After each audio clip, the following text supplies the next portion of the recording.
noches, ¿cómo están? Bienvenidos a Nada Personal. Todas las voces, todas las noches. Bueno, todas las noches son especiales, pero no sé por qué esta en particular, creo que lo es para ustedes en casa y para todos nosotros. Y ya vamos a contarte por qué. Hoy en vivo lo tenemos ya con nosotros. Gracias, Luis Petri, por estar. Está en Buenos Aires, así que hoy se vino por acá. Mañana van a presentar la propuesta para cuidar a quienes nos cuidan. Piden la ley Chocobar. Nos va a contar enseguida eso y además un montón de cosas más. Y la tenemos a Patricia Bullrich, la saludo. Hola Patricia, ¿cómo estás? Buenas noches. Hola, ¿qué tal? ¿Cómo estás? Muy bien, muy bien, Patricia. Gracias por estar siempre con vos, como te lo decía recién antes de empezar. Es increíble lo que sucede con las redes sociales. Ya hago el mano a mano con Patricia. Pero vamos a hablar, entre otras cosas, antes de ir al tape y al mano a mano con la ex ministra de Seguridad, sobre lo que está sucediendo en Formosa, en la provincia de Formosa, aunque su gobernador dice que Formosa no es Argentina. Infran no permite que los formoseños que quedaron varados por la cuarentena vuelvan a sus hogares. Es fuerte sentir que un DNU es más fuerte que la Constitución Nacional. Vos te podés ir a Miami, te podés ir a Uruguay, pero no podés ir a Formosa. Te pido, Corcho, que me cortes la música, porque con este pequeño testimonio nos vamos a ir al informe para conversar con Patricia Bullrich, con la mesa, con Luis. Mauro Ledesma, de 23 años, formoseño, fue a trabajar a Córdoba en febrero, dejando en el Colorado su pueblo a su esposa Tamara, de 20 años, y a su hija de 3 años. Todos los meses le mandaba plata desde Córdoba. En agosto, este formoseño se quedó sin trabajo. Intentó volver a su provincia, pero Gildo Infran no permite la entrada a la provincia. Mauro llegó hasta el límite provincial y, como no podía entrar, desesperado se tiró al río y se murió ahogado. Ya converso de este tema y muchos más con Patricia Bullrich. Nada personal, todas las voces, todas las noches. Vamos a cortar el puente hoy todo el día hasta que no venga alguien del Consejo a darnos una solución. Queremos ingresar a la provincia.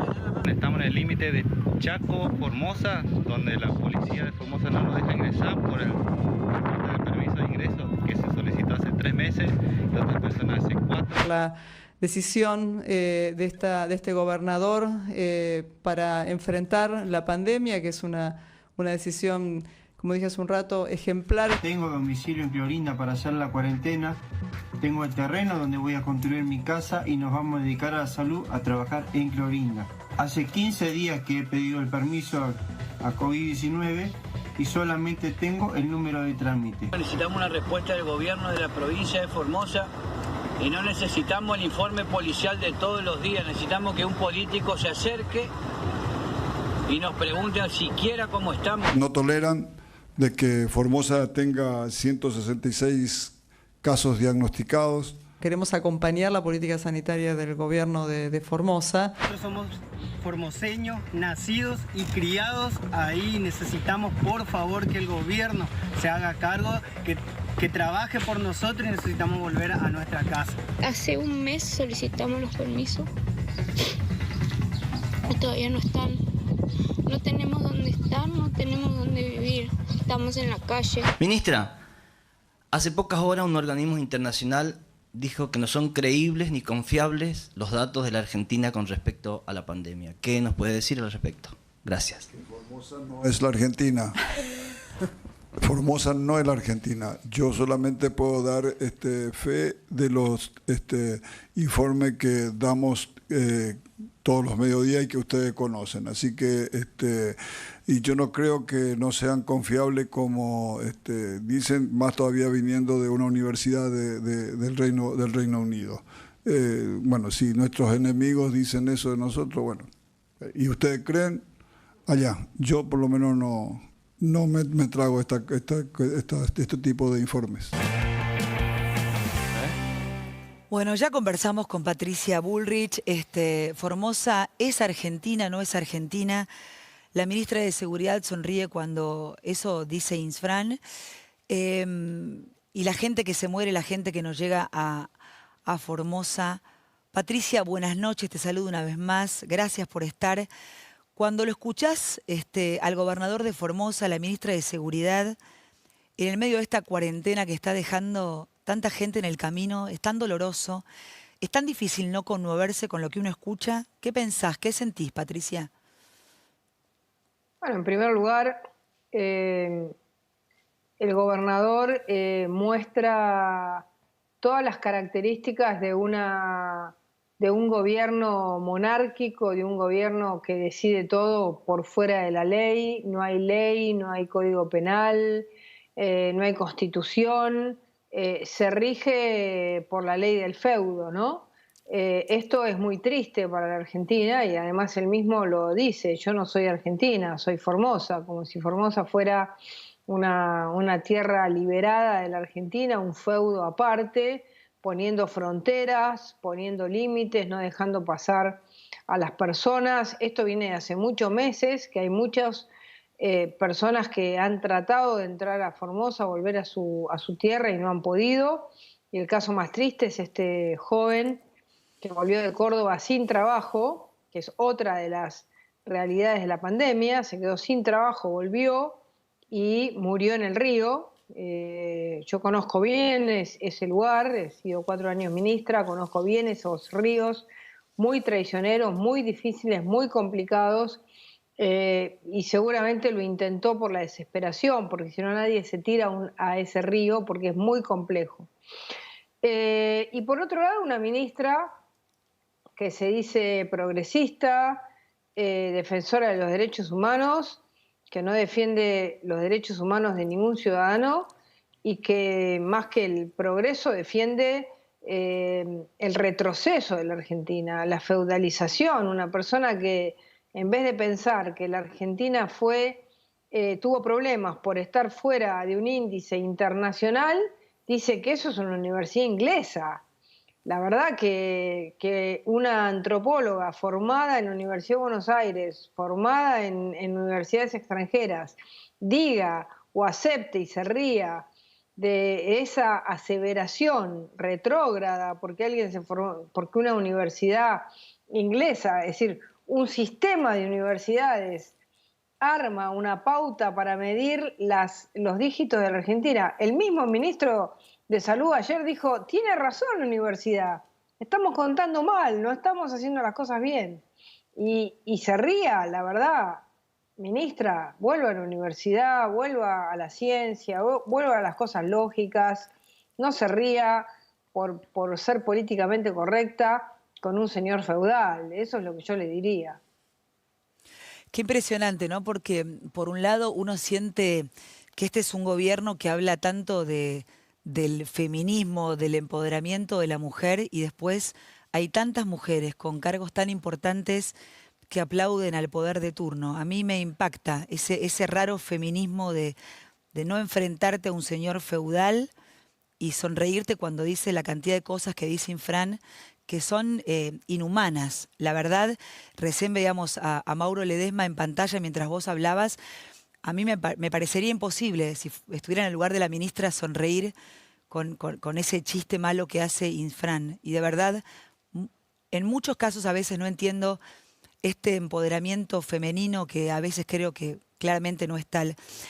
Patricia, ¿qué hubieras hecho vos en ese lugar? Porque estábamos hablando al comienzo de que un DNU no le puede ganar a la Constitución, que más allá de que uno entiende las cuarentenas y lo que está pasando con esta pandemia, hay muchas excepciones, hay mucha gente que se murió, la chica de Córdoba que se murió sin ver a su padre, todo lo que pasó ese padre hasta llegar a verla y no pudo verla, cómo lo hicieron llegar a su provincia, o sea, son disparates, son pérdidas irreparables, que tienen que ver con esta cosa de no tener humanidad frente al otro. Hay casos excepcionales, como el de este hombre, para tirarte en un río y querer ver a tu hija de 3 años y a tu mujer de 20 años, habiéndote ido a laburar a un lugar y perdiendo tu trabajo y teniendo que volver. ¿A dónde se va a quedar ese hombre sin trabajo si no es volviendo a su casa? ¿Cómo un DNU le puede ganar a todo esto, Patricia? ¿Por qué no se pone el sentido común? Yo entiendo que debe ser muy difícil porque debe haber millones de casos, pero algo hay que hacer. Esto no puede seguir así. Bueno, a ver, yo puedo entender que el 20 de marzo se haya dictado un DNU. Ahora, a partir del 20 de marzo, el Congreso debería de haber funcionado para decir qué se podía y qué no se podía, qué libertad se podía restringir y qué libertad no se podía restringir por la Constitución. Esto debería de haber ido al Congreso de la Nación, como acaba de suceder que una jueza acaba de declarar inconstitucional todos los DNU que han dictado desde el momento en que se dictó la cuarentena. La misma discusión que en España. En España la Corte Suprema Española dijo, señores, no puede el presidente solo dictar un DNU y decir un decreto especial de la reina o del rey, como dicen allá, y decidir sobre las libertades de todos los españoles o, en este caso nuestro, de todos los argentinos. No hay fronteras interiores, no se puede restringir que una familia se reúna y alguien vuelva a su casa por tiempo indeterminado. Es algo absolutamente inconsistente. Y además, ¿para qué? Dígame para qué, o decime para qué, Viviana. Para tener más de 1 millón de personas infectadas y más de 26.000 muertos. Es decir, que lo único que hicimos fue esperar a que la cuarentena se volviese algo totalmente imposible para todos los argentinos. Nadie cumple las órdenes del presidente, nadie cumple los DNU porque nadie los puede cumplir. La Argentina vive una ficción de una cuarentena que no existe. Hoy hubo récord de casos, casi 17.000 casos, casi 500 muertos, y ya es un número que nadie mira, nadie lee, porque ha sido tan largo este proceso, ha sido tan, digamos, el objetivo que era preparar el sistema de salud, ha sido tan deformado que hoy tenemos muertos, casos, situaciones extremas, argentinos que mueren en el medio de la cuarentena, como el chico este o como el papá de Solange que no pudo verla a Solange. Y todo esto ya nadie lo mira. Nadie sabe cuántos No, además casos como hay te todos van los días. contando los muertos cada 3 meses, cada 2 meses, cada mes, capaz que ni siquiera es 1 millón y son muchos más. Ahora, hubo algo de la malvinización de esta cuarentena. Quiero compartir con vos y con el público un video que hoy recorría las redes sociales y que lo tiene como protagonista el ministro de Salud, Ginés González García.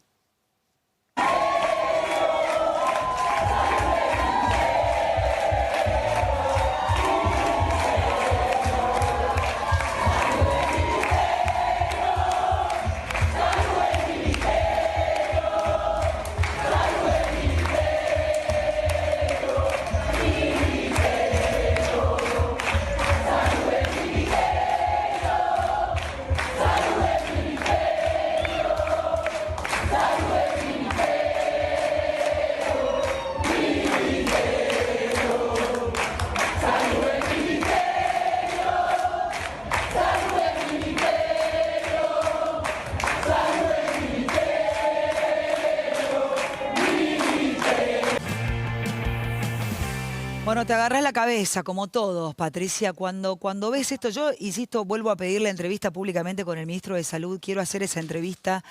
La verdad que es muy choqueante. Es muy choqueante. Absolutamente, porque el problema es cuando vivimos historias parecidas y repetimos el mismo error. Esto de la malvinización es perfecto. Acá tuvimos un problema muy serio, y es que Alberto Fernández llegó al poder sin poder, llegó al gobierno sin poder.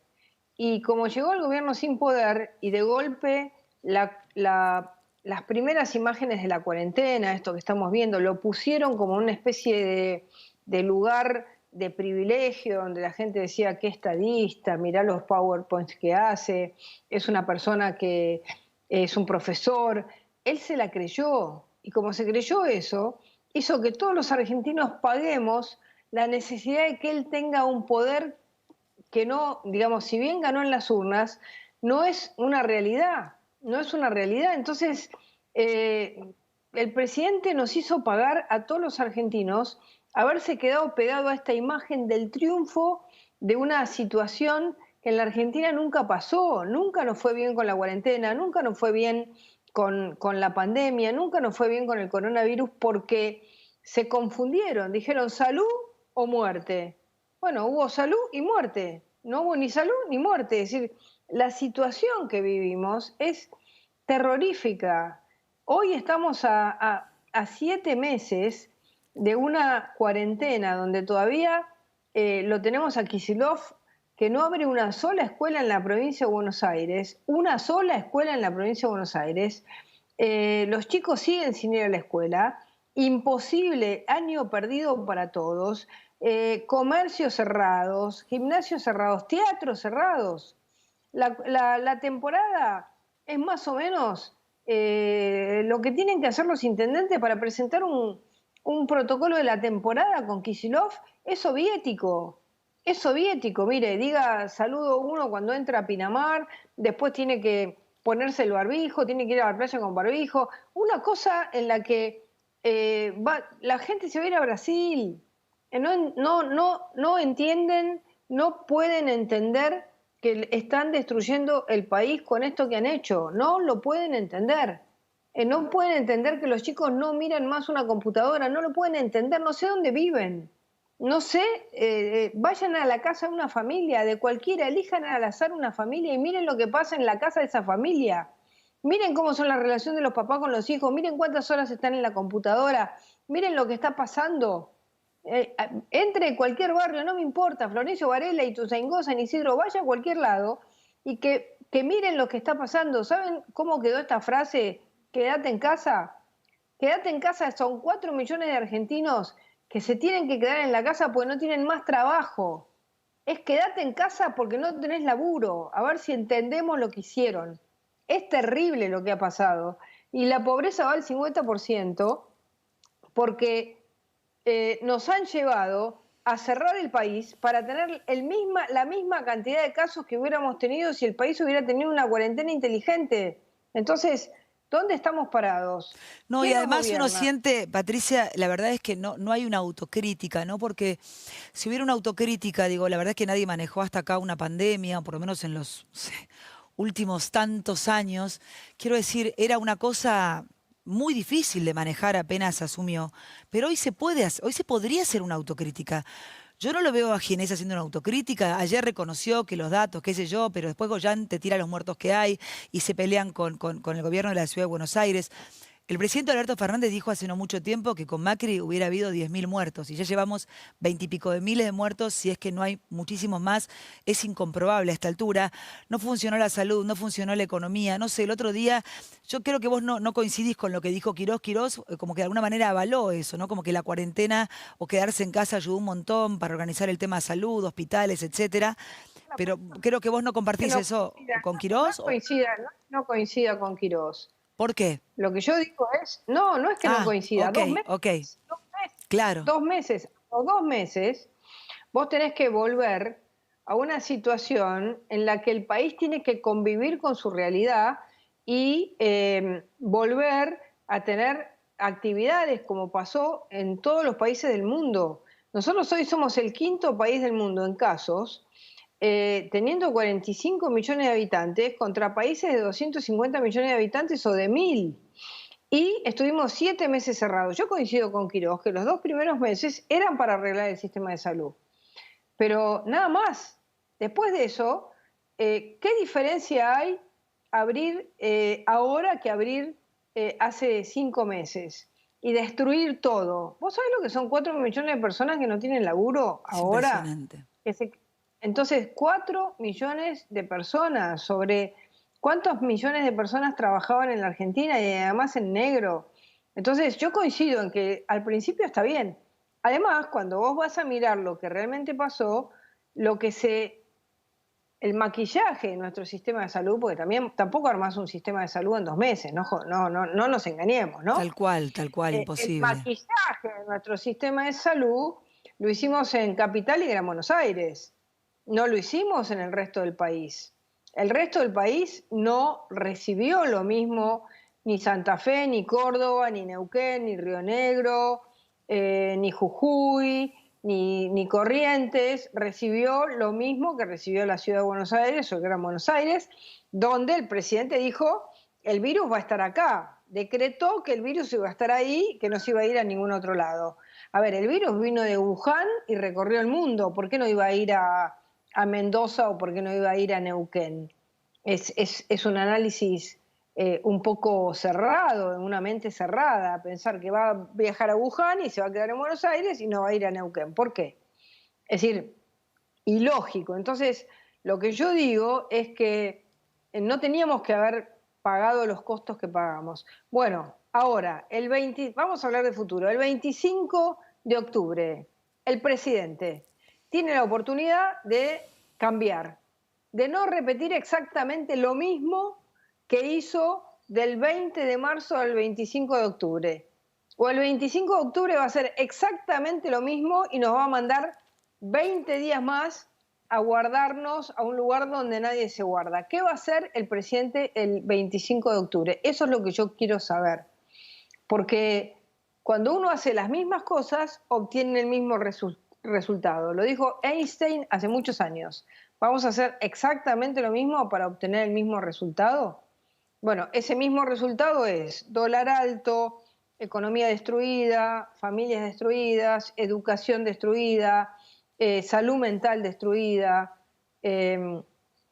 ¿Dónde vamos? Violencia, usurpaciones, falta de ley. Le tomaron un campo a Echeverre en Entre Ríos y tomaron propiedad privada y tuvieron una semana una familia privada de la libertad en su casa, en el Follel, en la provincia de Río Negro. La gobernadora pedía por favor, nuestro legislador Juan Martín pedía por favor, venga alguien. La ministra se ríe con el gobernador de Formosa en vez de solucionar esos problemas profundos de falta de ley. La Argentina no tiene ley, estamos viviendo como si fuéramos el lejano oeste. La justicia por mano propia. Hoy veía el caso de la nena también violada en Tucumán y la gente haciendo justicia por mano propia. Mira, Patricia, sí, más de antes de la justicia por mano propia, veamos qué pasó en Tucumán. El asesino de Abigail lo habían largado por la cuarentena. Claro, claro. Era una persona que tenía antecedentes. Impresionante. Y lo dejaron libre por eso. Entonces, yo no justifico la justicia por mano propia, pero si el Estado libera a una persona que tiene antecedentes de abuso y esa persona, sabemos que el abuso es uno de los conflictos más serios en la mente de los seres humanos y es uno de los conflictos es uno de los delitos que más repetición tiene. Las personas repiten esas conductas desviadas, como es el abuso de menores o la violación. Lo soltaron. Dijimos hace casi 6 meses que no suelten a los presos. Lo soltaron y mató a Abigail. Bueno, después viene, a ver, no justifico la reacción. No, se entiende perfectamente, se entiende. Por eso digo, ¿a dónde estamos yendo? En el medio, más de 20 agentes de la policía fueron asesinados durante este año. ¿De qué lado 22. estamos? ¿De qué lado estamos? 22. Vamos a ver este tape y lo conversamos con vos, Patricia. ¿Cómo no?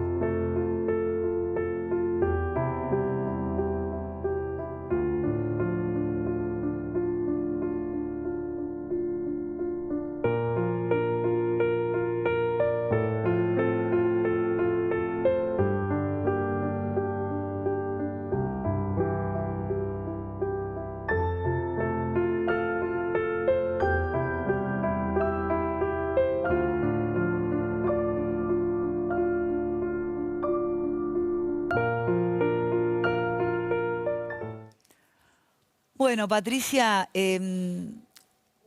casi todos los días hablo con la viuda del inspector Roldán. Hoy la llamé. Salí a una reunión y dije, ¿cómo estará esta mujer con su chiquito? Todos los días le cae una ficha nueva. ¿Vos sabés qué fue lo que más me impactó, Patricia? Cuando la llamé hace poco le pregunté, y lo conté al aire, si alguien la había llamado después de la muerte de su marido. Me dijo que nadie. Le pregunto por su hijo, le pregunto cómo está ella. Por supuesto que, como te decía, le van cayendo las fichas. Ahora veíamos a estos oficiales, estos agentes muertos, estas vidas perdidas. ¿De qué lado estamos? ¿De qué lado estamos? ¿Qué tiene que hacer un policía cuando sale a la calle? defendernos, cuidar al ciudadano de a pie? ¿O tiene más derecho el delincuente en la calle, Patricia? Bueno, mira, ayer me escribió un mensaje el que fuera jefe de Policía Federal con nuestro gobierno, Néstor Roncaglia, que cuando asumió como jefe de policía me dijo que una de las cosas que quería cambiar, y trabajamos mucho, me dijo, yo voy 3 veces por mes al cementerio de la Chacarita a despedir a un miembro de la Policía Federal que asesinan. No quiero que eso pase nunca más. Y comenzamos a trabajar. Y en el 2019, el último año que nosotros estuvimos en el gobierno, hubo 10 policías federales asesinados, contra 22 que van este año. ¿Por qué? Porque fuimos conscientes de que había que cuidar a los que nos cuidan. Ahí está Luis Petri, que te va a contar lo que mañana vamos a hacer en relación a este tema.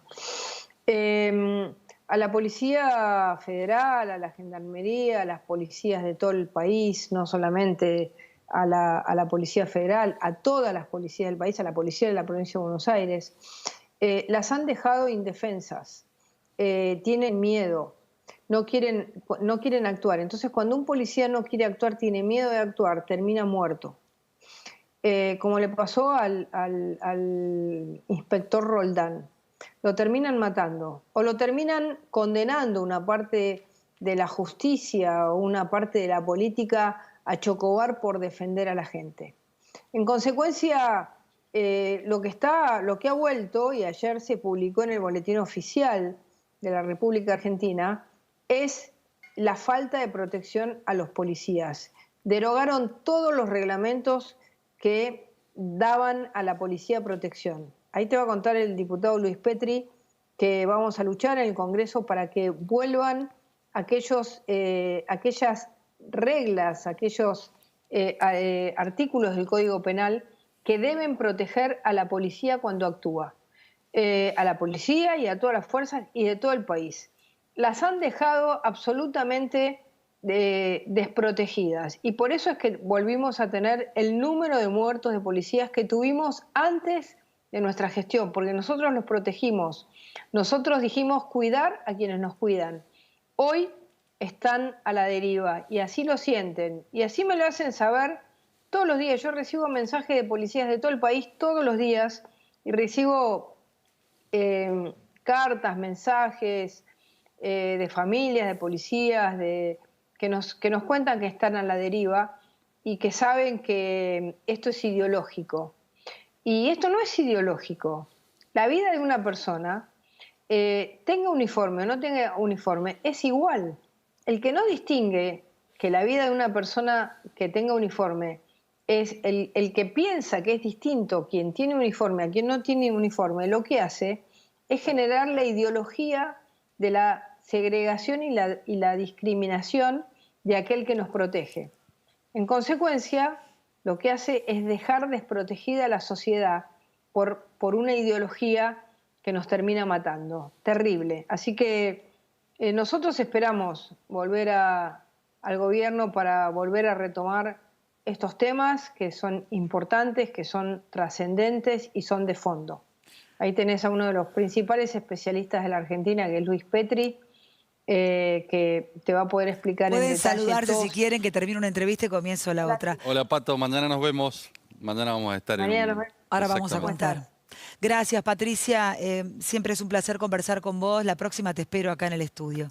Un abrazo grande, Dale. Gracias. Un beso grande, Pato. Un abrazo, chao. Un abrazo. Gracias, Luis, por estar esta noche. Gracias a vos, Viviana. Escuchando lo que conversábamos con Patricia, lo que decía de los policías, hablando de este desamparo, este chico, este joven que se muere ahogado, digo, estamos todos como...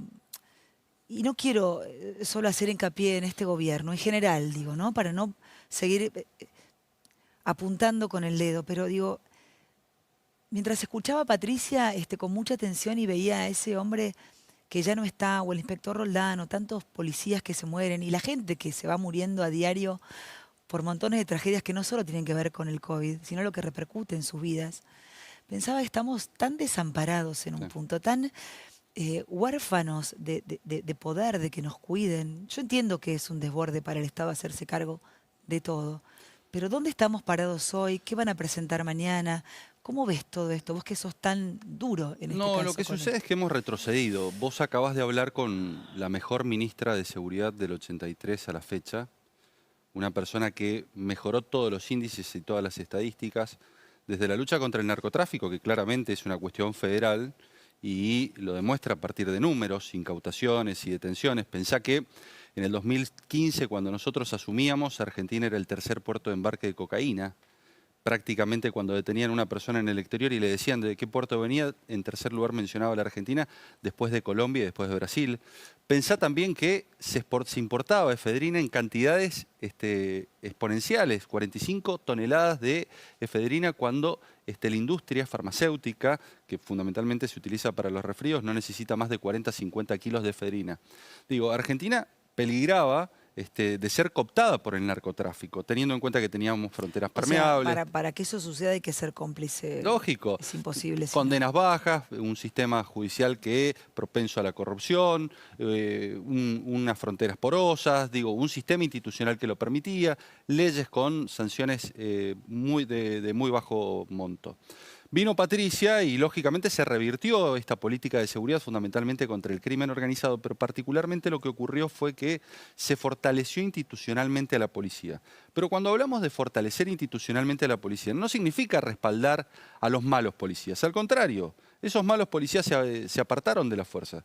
Significa respaldar al policía que actúa en cumplimiento de la ley. Y esto es lo que no hizo este gobierno. ¿Por qué? Porque apenas llegó este gobierno, borró con el codo todo lo que habíamos escrito. Digo, cuando ocurre lo de Chocobar, inmediatamente lo que se hace es, se saca un protocolo de uso de arma de fuego. ¿Para qué? Para evitar la discrecionalidad del policía a la hora de utilizar el arma, pero también para evitar la discrecionalidad del juzgador a la hora de merituar si en definitiva el policía cumplió o no con el deber. Porque te podés encontrar casos de jueces que crean que cumplió con el deber y efectivamente ese policía no tenga que ser sometido a una investigación judicial, pero te puede pasar que te podés encontrar con otro juez que te dice este policía tuvo exceso en el cumplimiento del deber y eventualmente tiene que pagar con prisión su desempeño. En el caso de Chocobar, fíjate lo que pasa. Es una persona que actúa después de encontrar a otra que estaba siendo apuñalada. 11 puñaladas, Viviana. Claro está que los delincuentes querían matar a ese turista. Y lo que hace el policía, desenfunde el arma, sale en persecución, las reglas de La Habana se lo permitían, sale en persecución, dispara en el piso con tan mala suerte que la bala rebota e ingresa en el cuerpo de este delincuente y lo termina matando. Ahora, este policía que salió en defensa de esta persona, que sería condecorado en cualquier país del mundo, de Europa o de Estados Unidos, termina hoy en un proceso judicial que quizás tenga que pagar con pena de prisión su accionar policial. Entonces, cuando vos mandás mensajes equivocados, cuando vos sacás las taser... ¿Le piden perpetua? Y eventualmente le puede, digo, si lo consideran culpable con una determinada calificación, teniendo en cuenta que es miembro de la fuerza de seguridad, podría recibir una perpetua. Y ese mensaje, fíjate lo que ocurre. Cuando vos trasladas ese mensaje al interior de las fuerzas lo piensan 2 veces antes de sacar un arma de fuego. Y esto es lo que le pasó a Roldán. Roldán dijo, a ver, yo puedo terminar como Chocobar en esta situación. Y ante ello lo que hizo fue no sacar el arma de fuego y pagar con su vida. Entonces, esta ambigua política del Ministerio de Seguridad, esta diletante política del Ministerio de Seguridad de Frederick ha hecho, por un lado, o que los policías vayan al banquillo de los acusados y actúen, o que no actúen y terminen muertos. Entonces, me parece que esto es lo que tenemos que cambiar. Tienen que haber reglas, tienen que haber protocolos. Nosotros queremos defender los policías que actúan en el marco de la ley y que se la juegan por las víctimas. Porque, en definitiva, uno de los 3 principales roles que tiene el Estado es el de proporcionar seguridad.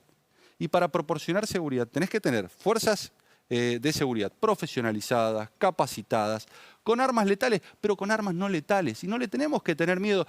A ver, vos fíjate lo que pasó en la República Argentina. Un policía arriesga su vida por 35, 40 lucas por mes y encima sale con miedo a trabajar. Y encima le quieren sacar el arma cuando se va del trabajo y cuando los tienen individualizados. Muchos policías están perdiendo la vida. ¿Por qué? Porque salen de sus trabajos, vuelven a sus barrios, sus barrios son conflictivos y los terminan matando en sus barrios. Digo, por ejemplo, la discusión de las taser. A ver, ¿a quién se le ocurre que en el subte un policía pueda sacar la 9 milímetros sin poner en riesgo la vida de un tercero? Entonces, Todos los países del mundo lo que han hecho es utilizar armas no letales. Aquí automáticamente esta discusión, cuando se intentó implementar en la Ciudad Autónoma de Buenos Aires, lo que se dijo, no, esto es una tortura, esto es la picana de los 70. Nada que ver. Digo, me parece que estamos juzgando las políticas de seguridad con los ojos de las 70, cuando la realidad del mundo, la realidad argentina no es la misma, cuando estamos en un Estado democrático, cuando en definitiva tenemos otro tipo de delito, tenemos otro tipo de crimen y necesariamente lo tenemos que combatir con fuerzas que estén muy preparadas, ¿no? Ya nos contás lo de la ley Chocobar mañana, pero antes se hizo viral hoy un compañero, Diego de Marco, cronista de Tele9, estaba en la previa para hacer una entrevista y un delincuente le robó de su mano el celular. Lo vemos. Estaba cubriendo una nota, ¿eh? Estaba por salir a la... ¡Dame! ¡Ey! No. ¡Dámelo, ey! ¡Dámelo! ¡Dámelo! Fue un segundo, ¿eh? Me acaban de robar el teléfono. Me robaron el teléfono. Estaba por salir al aire, minutos antes. Estaba esperando por la cucaracha que le dijeran aire. Qué bárbaro. Una vez que entra Decirle que me traiga el ahí, ya teléfono. imposible. Anda a buscar. Decirle que laburo con el teléfono yo. Sí. Porque Me acaban aparte, de chorear el teléfono. eso es un pasillo largo, que vaya a saber dónde termina, que después, bueno, la tienen tan clara que empiezan a subirse a través de las paredes de las medianeras. Bueno, es como todo tan anárquico, ¿no? Digo, impunidad absoluta. Total. Hay una cámara, no es que si estás choreando en un medio... O sea, tenés una cámara y un colista con un micrófono, que es un arma, un micrófono en la calle. Esa es la demostración. Pero el tipo sabe que no pasa nada, básicamente Esa es la que no demostración pasa de la nada. inseguridad que se vive en el conurbano, pero también de la impunidad. ¿Por qué? Porque cuando uno comete un delito, lo que busca es salir impune, lo que busca es minimizar el riesgo. Y está claro que había un altísimo riesgo. ¿Por qué? Porque podía ser captado, a partir de la captación ser identificado, más allá Se le de vio que la cara es un en la arrebato. cámara. Claro, y no le importó. ¿Y esto por qué no? ¿Y por qué no le importó? Porque él sabe que eventualmente te termina siendo escarcelado, en el mejor de los casos. ¿Por qué? Porque el 97% de los delitos en la República Argentina quedan impunes. Esto es, solamente se resuelven menos del 3%. Entonces, ahí viene nuestro enojo cuando vemos un gobierno enceguecido en una reforma judicial de la justicia federal y vos decís, ¿es para mejorar el sistema? ¿Es para salir a luchar contra el crimen organizado? ¿Es para garantizar que, en definitiva, el narcotráfico descienda en los volúmenes y en los niveles que está actuando en la República Argentina? No. Es para garantizar impunidad. Entonces vos decís, necesitas una reforma judicial, pero para evitar que estos tipos queden impunes, para que en definitiva sepan que si cometen un delito, terminan cumpliendo una pena corta, una pena media o lo que fuere, pero terminan cumpliendo una condena. Cuando terminan cometiendo homicidios, cuando vos revisás el historial criminal, muchas veces no tienen ninguna condena. Ahora, tienen 10 o 15 procesamientos, donde en la escalada criminal comienzan con un hurto simple, posteriormente termina en robo, robo violento, robo con arma de fuego, y van escalando y van creciendo en esta cultura criminal, hasta que un día salen de fierro y terminan matando a una persona. Uno tiene la sensación mientras... Yo te lo decía cuando llegaste, ¿no? Que conversamos un ratito. Uno ve tierra arrasada. Echémosle la culpa al gobierno anterior, al anterior, lo que sea. Estamos de acá para adelante.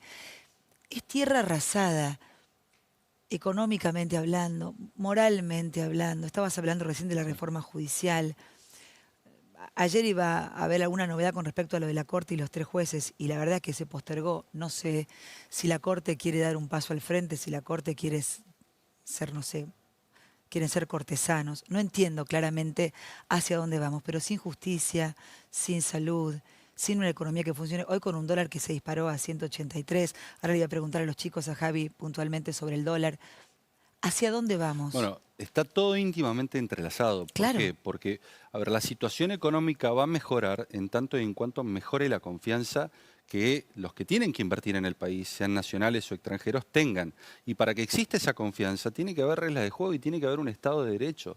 Y hoy en la República Argentina lo que tenemos es un estado de excepción. ¿Y por qué tenemos un estado de excepción? Porque se está gobernando con DNU, porque se está avanzando con la división de poderes y se quiere someter a la justicia, porque se están creando organismos de control de los medios de comunicación con este nodio, porque se desarticula la Oficina Anticorrupción que está investigando causas de corrupción y la excusa es que no tiene personal, pero para poner a 128 personas a hacer monitoreo y transformarse en una suerte de comisariato de la libertad de expresión, si hay presupuesto. Digo, me parece que la Argentina tiene las prioridades cambiadas porque se manipulan datos estadísticos, porque se esconden 3.500 muertos en la provincia de Buenos Aires y después nos quejamos cuando en definitiva desde el mundo nos dicen, miren, la verdad que las estadísticas de ustedes no son confiables, no pueden estar acá. Digo, no los podemos tomar en cuenta. El ministro de Salud dijo, tienen razón. Exactamente. Entonces, todas estas cosas van mellando la confianza en el país. Porque en definitiva, cuando vos decís, ¿cómo salís de la crisis? Fíjate cómo están saliendo los países, apostando al teletrabajo, apostando a la economía del conocimiento, apostando a las sociedades simplificadas. Digo, todo eso lo estamos haciendo. Uno tiene la sensación de que es la Argentina del vamos viendo, sí. Ponemos un parche acá, vamos viendo. Asfixiaron la ley de economía del conocimiento. Con la ley del teletrabajo fueron por los grandes, por los unicornios. Dijeron, no, estos tipos no pueden ganar plata. Pero lo que no sabe el gobierno es que si estos tipos no le garantizás condiciones, primero el ecosistema digital terminan asfixiando a los pequeños, pero además tienen la posibilidad de irse. Porque no son grandes empresas instaladas, porque tienen muchísimas ofertas de otros países. ¿Por qué? Porque son grandes dadores de trabajo registrado y de altas nóminas salariales. Entonces, de alguna manera le tenés que garantizar condiciones. Y porque necesitas ancho de banda. ¿Y qué hicieron? Un DNU de telecomunicaciones. Cuando vos necesitas que rápidamente venga el 5G a la República Argentina, porque tenemos que estar más conectados que nunca, porque si no nos caemos del mundo, el gobierno vuelve a hacer populismo y te declara con un decreto de necesidad de urgencia este servicio público a las telecomunicaciones. Suena fantástico. Ahora, eso también supone desinversión. Desinversión en uno de los lugares estratégicos que puede ser la puerta de salida de la República Argentina al crecimiento. No les importa.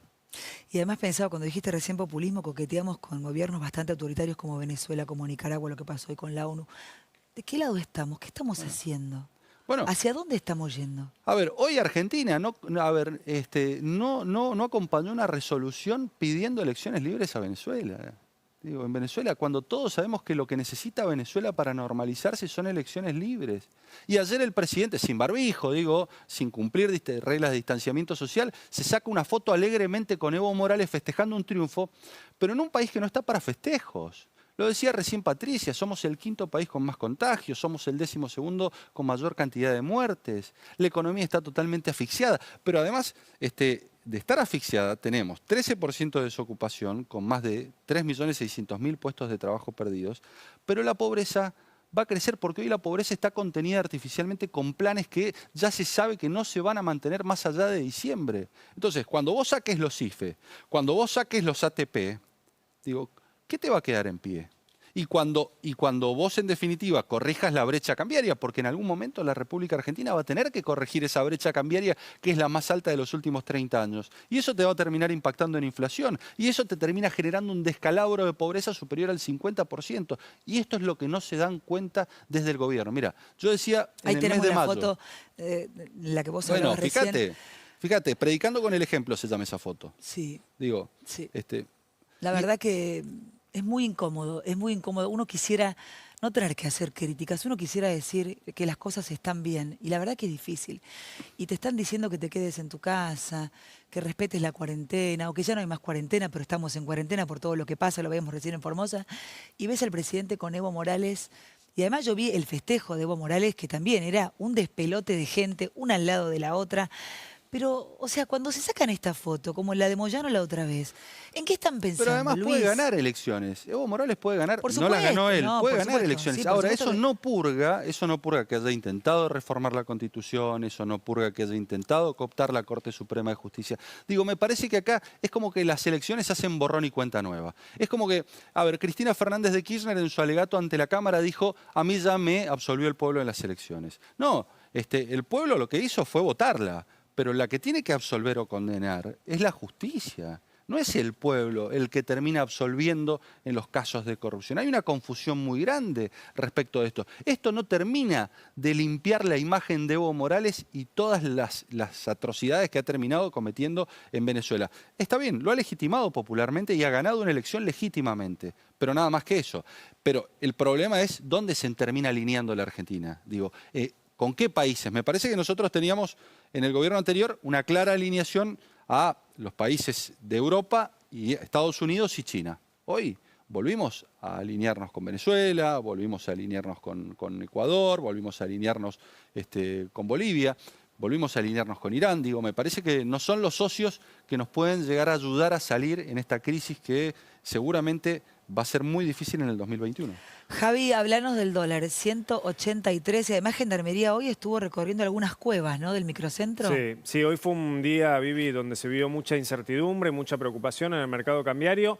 Vos lo dijiste, subió a 183 pesos el dólar blue y se vieron imágenes realmente preocupantes porque vimos las fuerzas de seguridad en el microcentro porteño en el marco de una causa por lavado contra una banda de narcotraficantes. Ahí vemos las imágenes.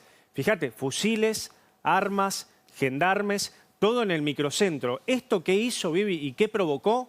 Bueno, más incertidumbre en el mercado cambiario que se reflejó con la suba en el dólar blue. Y en el medio, Vivi, una propuesta bastante curiosa de Luis Delía, que básicamente propone una especie de nodio cambiario. Escribió hace un rato Luis Delía en Twitter, no sé si tenemos la placa, pero Luis Delía propone que se prohíba directamente la cotización en los medios de comunicación masivo, la cotización del dólar blue, como si esto fuera a cambiar algo, ¿no?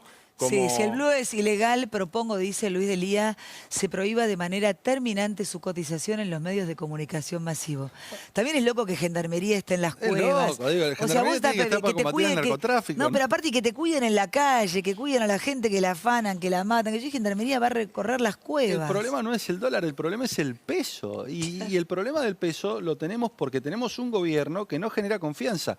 Nosotros, antes de las PASO, teníamos un dólar a 43,50, donde todos pegaban el grito en el cielo en ese momento, hacían tweets que eran lapidarios, hagan algo, decían por todos lados que hiciéramos algo con ese dólar de 43 pesos con 50. Pasaron las PASO y el presidente, el actual presidente, en ese momento ya con un abrumador triunfo en las primarias, dijo el dólar está bien a 60 y lo acomodó a 60. Y por eso yo le doy la derecha a Mauricio Macri cuando dice nosotros perdimos las riendas económicas después de las PASO.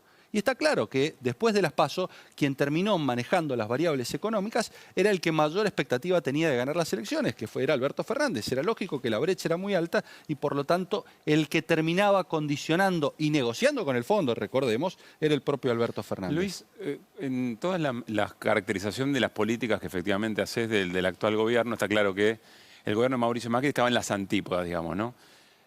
Todo eso que efectivamente se critica en contrario, ¿por qué resultó tan mal durante el gobierno de Mauricio Macri? Quiero decir, 54% de inflación, tasa de interés del 80%, pobreza del 40%, desempleo de 2 dígitos. ¿Por qué no funcionó, digamos, todo eso? El gobierno, yo entiendo que tiene la legitimidad para probar otra cosa de lo que no ocurrió durante el gobierno de Mauricio Macri. Yo no soy economista, pero yo tengo la impresión de que nosotros quisimos hacer todo, que quisimos corregir, por ejemplo, el problema tarifario sin generar inflación. Y es imposible. Digo, o corregís el problema tarifario o generás inflación. Digo, está claro que la corrección del problema tarifario, por ejemplo, te genera inflación. Y nosotros queríamos detener la inflación, pero por el otro lado actualizar tarifas porque había desinversión, habían cortes. Ya el gobierno termina anunciando que este año van a haber cortes. Me parece que se manejó muy mal la cuestión de las actualizaciones tarifarias porque le pegaron muy duro, por ejemplo, a los sectores medios. Totalmente. Creo que nos faltó prudencia y hacerlo cíclicamente conforme al crecimiento de la economía argentina. Pero no es una variable aislada, digamos. La política de tarifas es parte de un modelo general. Por supuesto. Y después tuvimos un contexto internacional que en un momento se nos cerró. Digo, nosotros asumimos con un déficit que terminábamos paliando producto de la toma de créditos internacionales y de endeudamiento, que en un momento la economía a nivel internacional nos dejó de prestar. Y a partir de allí se nos complicó la cuestión. Cuando la economía cuando el mundo nos deja de prestar, por distintas variables, porque los inversores se retraen, y allí es donde la deja de prestar porque el modelo no iba a generar, o estaba claro que no iba a generar los suficientes recursos para poder devolver esos Porque préstamos. empezó a dejar de prestar no solo... Acordate la crisis de Turquía, acordate la crisis de Grecia, donde se empezaron a retraer todos los préstamos a los países emergentes en donde caía la República Argentina. Y creo que, a ver, no el descalabro, sino el desajuste internacional, que en un primer momento fue favorable a la República Argentina porque le permitió endeudarse a tasas muy bajas y financiar el déficit que nosotros arrastrábamos, cuando se nos cierra esa ventana se genera el desequilibrio. Luis, el otro día el presidente dijo que Dios era peronista. Recién escuchábamos, se lo decía Patricia, que había dicho que con Macri hubiera habido 10.000 muertos, ya vamos por no sé cuántos, pero lo hemos duplicado, etcétera. ¿Sentís que están traicionando a su electorado, que gobiernan para una minoría? Yo creo que ellos están gobernando para su electorado. Digo, si hay algo que están haciendo es gobernar para su electorado. Pero ¿por qué dirías eso? Porque uno ve que las políticas en definitiva las terminan direccionando a quien es el núcleo duro de ese 30% que responde al Frente de Todos y que termina votando al Frente de Todos. El problema es que no se sostiene un país gobernando a un 30, a un 35, a un 40% y además generando una grieta tan fuerte. Digo, donde vos tenés un mensaje por parte del gobierno que, lejos de dar señales de que está gobernando para todos los argentinos, para los que adhieren al proyecto de Alberto Fernández y Cristina Fernández de Kirchner, pero también para los que votaron en contra de ese proyecto, te das cuenta que cada vez los mensajes nos separan más. Porque cuando vos te dicen que sos odiador, cuando vos te dicen que sos confundido, cuando vos te dicen que salís a matar gente porque te vas a manifestar, pero por el otro lado, cuando te manifestás en el acto del día de tu partido, no escuchás absolutamente ningún tipo de recriminación, y lo cierto es que lo único que haces es alimentar una grieta, ¿no? Cuando vos vas contra la meritocracia, cuando vos vas por un impuesto a la riqueza que lo único que hace es generar desinversión, cuando vos atacás al campo, lo que estás haciendo es atacar a los sectores productivos que son los que pueden y posibilitan dar trabajo. Y lo que terminás haciendo, a ver, la única salida que tenés ante eso es incrementar el volumen del Estado, aumentar la capacidad del Estado. ¿Para qué? Para que el Estado tape el déficit que los privados no generen. Esto es, si no hay privados que generen puestos de trabajo, se va a tener que ampliar la capacidad del Estado, ya sea a través de puestos de trabajo, ampliando la nómina de personal, o a través de asistencialismo, a través del IFE, a través de otras asignaciones que terminen paliando los déficits que hoy tenés. Por ejemplo, te sale que 10 segundos. te dicen que el presupuesto es del 13%. ¿Qué pasaría si vos sacás el IFE? ¿Cómo te impactaría en las personas que te dicen que quieren trabajar? Hoy hay muchísimas personas que, en definitiva, te dicen que no quieren trabajar porque están recibiendo algún tipo de ayuda del Estado. Ahora, sacales esa ayuda del Estado y vas a ver cómo la inflación el desempleo termina en más del 30%. Gracias, Luis. Gracias a vos, Vivi. Hablamos la próxima, estás en Buenos Aires, o hacemos un móvil con Mendoza. Mañana van a buenísimo. presentar la ley de Chocobar. Vamos a estar al tanto. Mañana con Patricia, con Alfredo y con el abogado de Chocobar, Fernando Soto. Gracias, Luis. Ya venimos, no te vayas.